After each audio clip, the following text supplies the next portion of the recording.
Welcome to my class. I am Ali Manisa and Junior lecturer for Ahle Bait High School and Junior College.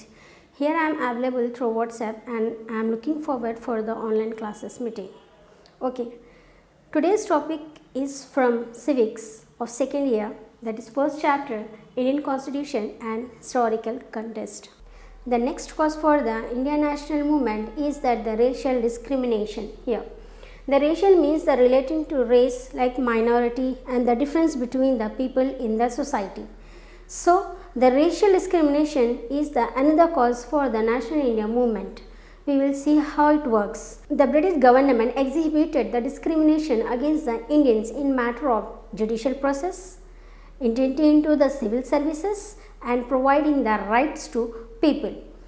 During this initial years of Indian national movement, Indians demanded equality in matters of entering into the civil services. The European Committee in India has opposed to face the judicial trial with their Indian judges. The British policy of discrimination was evident in the Albert Bill controversy in year 1883. Further, the system of diarchy. Here the diarchy means the dual type of government. It means as in partial way. Introduced India in 1919, Act was discriminatory against the Indians. The British used to propagate the false theory such as the theory of white man's burden. The provincial rule justified their rules and their discrimination. This falsely theory propagated the white people's ability to govern the other people whom it considered as uncivilized. It is also proclaimed it as burden duty to convert the all uncivilized as civilized in society. These attitudes of discrimination angered the sensitivity of Indians and thus has led to the national movement. So, in addition of the factors, the number of other movements contributed for the growth of nationalism in India and patriotism in citizens. More particularly, the revolutionary struggles for freedom of our country like Italy, Japan, China, Germany, Egypt, Turkey and Ireland are inspired by Indians. So, all these movements has the cause of Indian national movement. All these are the causes of the Indian national movement, how they work towards the national movement and how the citizens are influenced by the movement and influenced by the activities of great personalities which have the power to change the citizens' mind. So, we have discussed all these causes of Indian national movement. Now, we will see the emergence of Indian National Congress. Here, emergence means extensions of process. The emergence of Indian National Congress in 1885 is a landmark of history in Indian national movement. A large group of leaders such as Dadabhai Naoroji and K.T. Telang and Bahaduruddin Taibi and A.O. Humi and others took the initiative in informing the Indian National Congress and held its first session in December in 1885 at Bombay. During the initial years of this inception, Indian National Congress was very caution against the British in the creation of board-based anti-colonial nationalist movement on all the India basis. Sometimes and some of the critics even perceived as the supporting agency for the British rule. It was founded with the aim of pointing out the lapse in British rule in India. Later, it has attained the status of a champion to extensively spread sentiments of nationalism and achievement of independence of India. All these are the causes which led to the Indian national movement. Till now we have discussed about the causes of the Indian national movement. Now we will see the different phases of national movement. Okay. Indian national movement has sphered by Indian National Congress from 1885 to 1947. As noted, the freedom fighter and the President of Congress, that is Dr. Pattabi Sitaramaiah, observed the history of the Congress is really the history of Indian struggle for freedom. The history of national movement undertaken by the Indian National Congress was divided into 3 phases by prominent history through Dr. Ramesh Chandra Majumdar. The 3 phases are namely as the moderate phase, the extremist phase and the Gandhian phase, which are divided on the basis of the nature of demands, aims, objectives and methods followed by various leaders of the national movements. Now we will discuss about 3 phases in detail.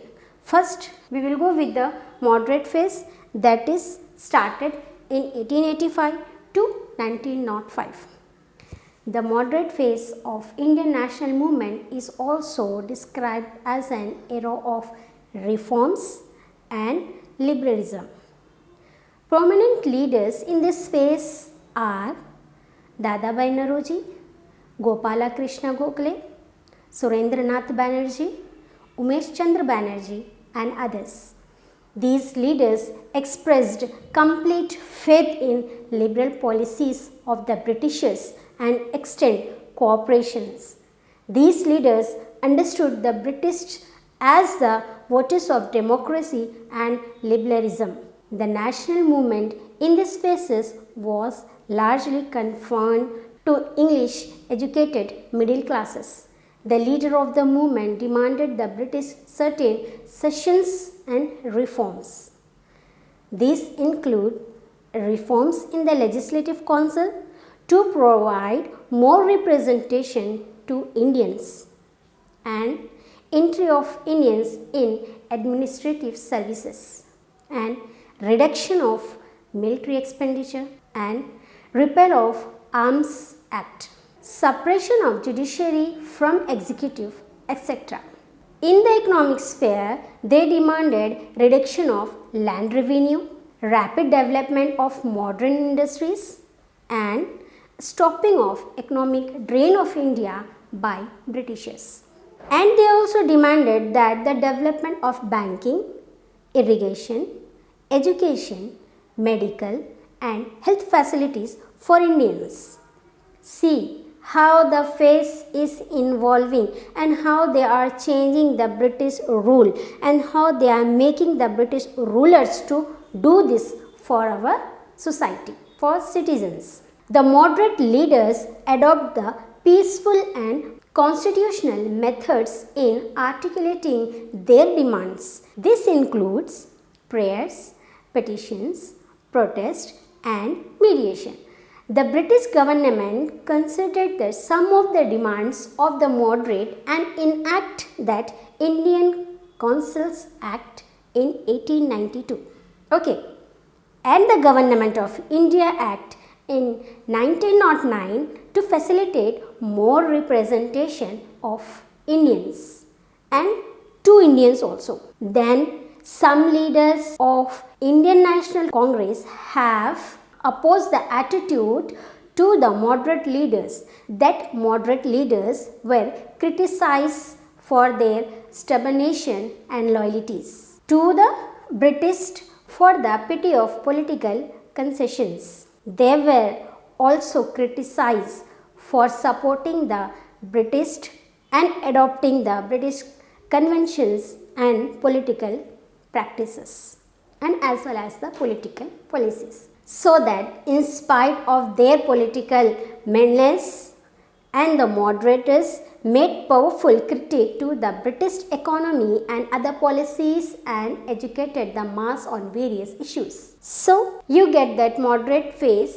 how it changed and how the changes have been taken place from the moderate leaders towards the British rulers and how the British rulers ready to adopt the demands of the moderate leaders for the welfare and for the practicing of political policies and as well as the political practices over in Indian society. After the moderate phase, we will discuss about the extremist phase.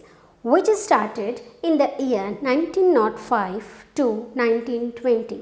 Here the extremist mean person who hold the extreme political, religious and who hold and advocate the politics and illegal violence, means he is having the strong extreme towards the politics, towards the religious and towards the violent issues or violent subject. The new generation of leaders made a snatching attack on the moderate leadership for being loyal and subordinate to the British in the context of impoverished conditions of Indians. More particularly, the leaders like Bala Gangadhar Tilak, Lala Lajpat Roy, Bipin Chandrapal, Arvind Ghosh and others are very critical to the methods and of the methods of aims, and others were very critical of the methods and the aims of moderate leaders and denounced their supplement ways. This prevailing poor economic conditions of the people and differentiate the attitude of the British rule along the angered the new generation of leaders in Congress. The economic distress caused the famines and the plagues took a heavily toll of the life, but there was no relief work done by the government. Meanwhile, then the Governor General Lord Creasy initiated the partition of Bengal state in 1905 and continued his cruel rule towards the Indian society. So, this partition of Bengal state in 1905 led to the extremist phase and led to the moderate leaders' aim converted into the extremist phase and extremist leaders. Some of the Indian leaders felt the need of revive the glory of India and its rich heritage and customs. All these causes led to the tilting of Indian towards the extremism, so that this extremism strongly concerned the partition of Bengal into two separate provisions. They had also opposed the moderate views. The British rulers are the British rulers of the democracy, liberalism and the benevolence. Leaders of extremist phase belief and collective freedom of the citizens, that is Bala Gangadhar Tilak, profoundly state that Swaraj is my birthright and I shall have it. This extremists followed the unique method of protest and demanded completely independence, or it is called as the Purna Swaraj.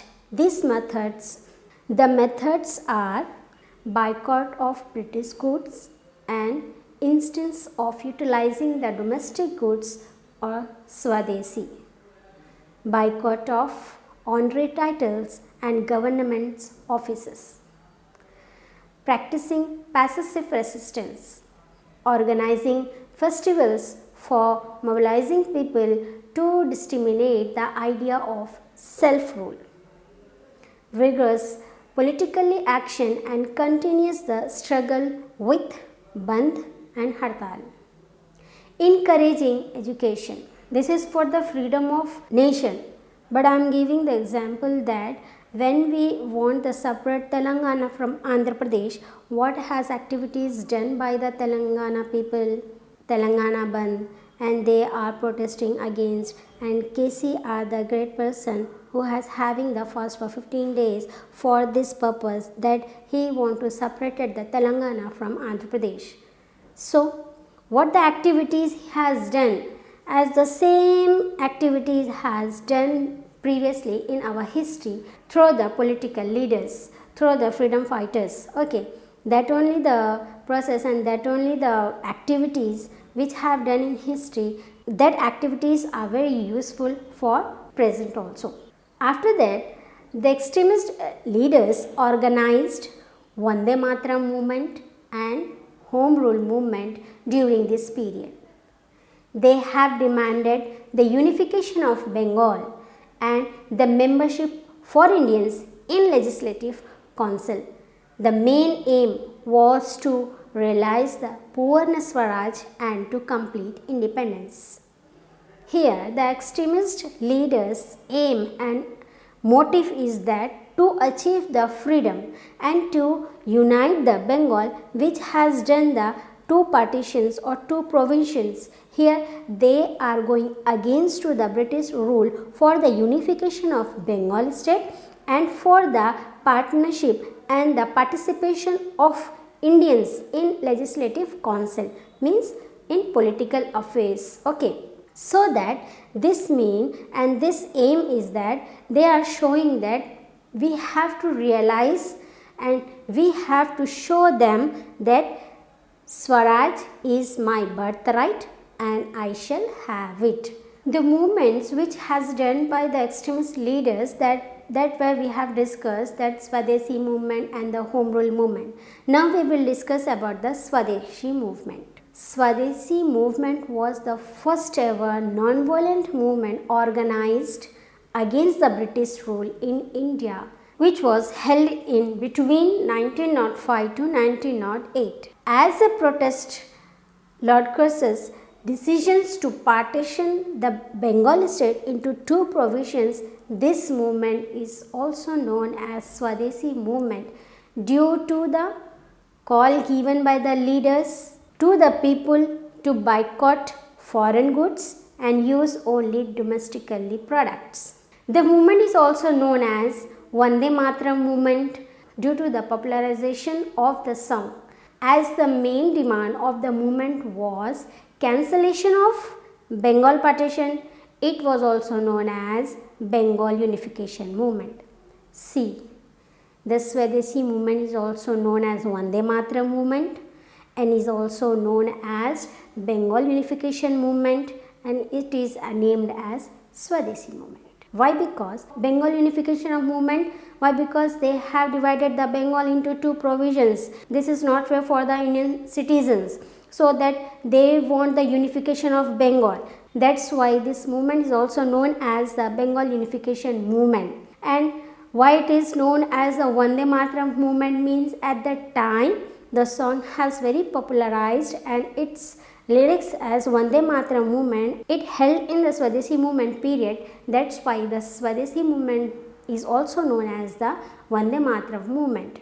The leaders who has actively participated in this movement, that is Anand Mohan Bose, Lokmanya Bala Gangadhar Tilak, Lala Lajpat Rai, Ajit Singh, Syed Haider Raja, Bipin Chandra Pal, Chidambaram Pillai and others. These great personalities have actively participated in the movement. The leaders of the extremist phase has conducted the movement to complete the popular movement by taking the recourse to the non-cooperation and the pacifist resistance. Okay, the method used in these movements include boycott of foreign goods, boycott of public service and government educational institutions, and organizing strikes, bands and hartals, and picketing in front of shops selling the foreign goods and public burning the foreign goods, holding festivals, meals for mobilizing the public support, etc. All these activities are held on by the leaders for the Swadeshi movement and for the particular aim of unification of Bengal state. Okay. This movement has left an impression in spreading the nationalist feeling among the Indians, and it was also to check the domains of colonial feelings and the British institutions in Indian society. Under the extremist phase, the next movement is that Home Rule movement, which was held in 1916. While the British were preoccupied the First World War, leaders of extremist phase started Home Rule movement in India. That is, Ane Besant and Bala Gangadhar Tilak were the main leaders of the movement. Ane said that the movement of England difficulty is the movement of India opportunity. As a part of movement Home Rule, leagues were established in places of India like Bombay, Kanpur, Allahabad, Banaras, Mathura, Calicut and Ahmednagar. Their objective was to attain a self-rule by a peaceful means. The offense of the Home Rule League were set up and spread more than 200 places. The two leaders undertook several activities like establishment of libraries, creating awareness among the students of national politics, social reconstruction programs, strengthening the local self-bodies, etc. These leaders improved the understanding of self-rule among the Indians in many parts of the country, so that the British government imposed ban against holding the public meetings by the two leaders to less intensity of the movement. But the British government arrested Tilak and Annie long time with their followers for a brief period. Why? Because they don't want this movement against the British from the Indian citizens, so that they are having the power to control the citizens. That's why they are banning their holding meeting in publics and their followers. Okay, but the sensing the intensity of the Home Rule movement and the security of a state for India has promised to grant self-rule for the Indians in local self-government institutions. The Home Rule movement has come to the little power now, and the power has come to the hands of Indians through the local self-government institutions. Get it? The main two leaders of this movement is Tilak and Annie. In the extremist phase, the next movement is that growth of militant nationalism and is also known as the Revolutionary Nationalism. Here the militant means forcing or violating method in supporting of political or social causes. On the sideline of the extreme nationalism by the Indian National Congress, there was a militant nationalism grown outside the purview of the Congress to challenge the British rule and its repression. Certain organizations like Anushilin Samiti, Gadar Party, Hindustan Republican Army were most of the active in militant nationalism. The revolutionaries include like Samaji Krishna Verma, Lala Haidarlal, Lala Hardayal, Udham Singh, Khodiram Bose, Bhagat Singh, Chandrasekhar Azad, Sukhdev, Asifullah, Ramprasad Bismil and others. There were women activists also participate actively in this revolutionary nationalism. The women like Madam Kama, Suniti Ghosh, Beena Das, Kalpana Dutt, Pritilata Vadekar and others. Many revolutionaries attacked the weapon unit of government and acquired the weapons and isolated and killed some of the arrogant British administrator. Most of the revolutionaries were awarded with the hanging punishments, but they set a great example of courage, sacrifice and patriotism. As a result of the growth of militant nationalism, the British expected the process of reforms. As the result of growth of militant nationalism, the process of reforms has been changed.